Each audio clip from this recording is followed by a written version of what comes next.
Hello YouTube, it's Redneck Reloader here. I'm making a little different video today. This has nothing to do with reloading.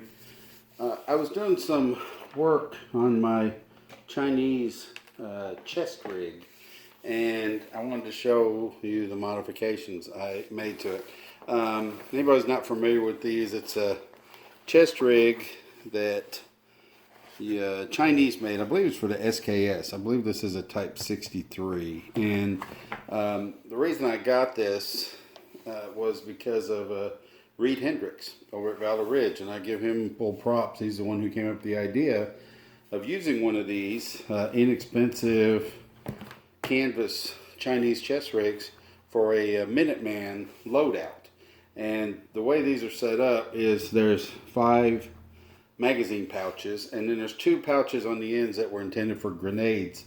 I've got my first aid kit in one, and some other first aid supplies with a tourniquet on the other. Actually, this is just a bandage, and there's regular bandage. But the middle ones, of course, that's where my magazines go. And this one looks a little odd. I spray painted it.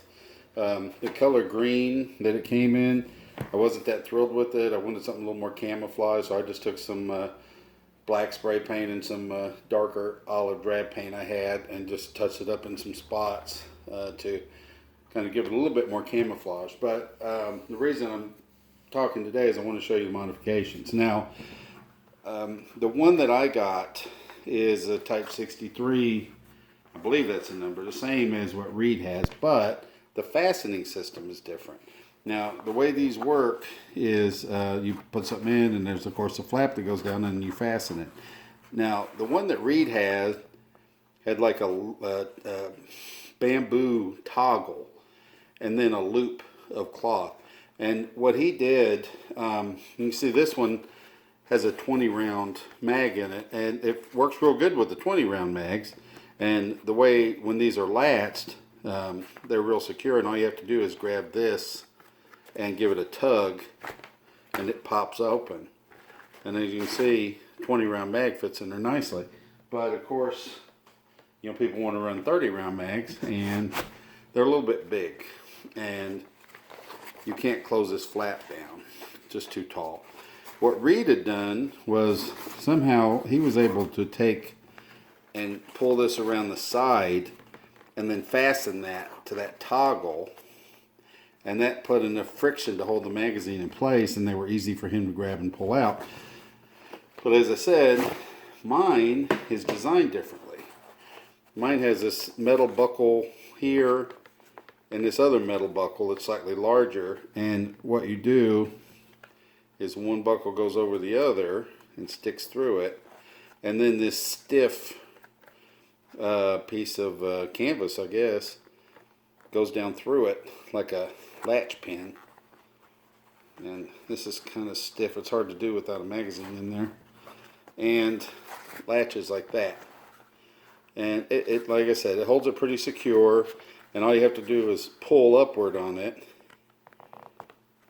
and that releases. But obviously it won't work with the magazine. So what I came up with, the idea was to cut these off. So you can see where they're at down here. They're about an inch or so down from the top. I cut them off, and see that you got to be careful with this first one. I actually cut through there just a little bit because they're really stitched in there good. But I just cut it off and moved it up and sewed it up here higher. So now I can put a 30-round mag in there, and the cover will fit over it, and you can latch it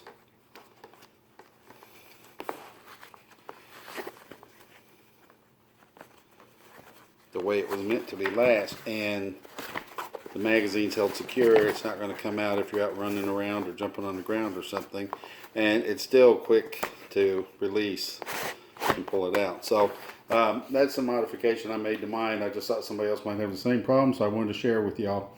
So that's all I got, and God bless.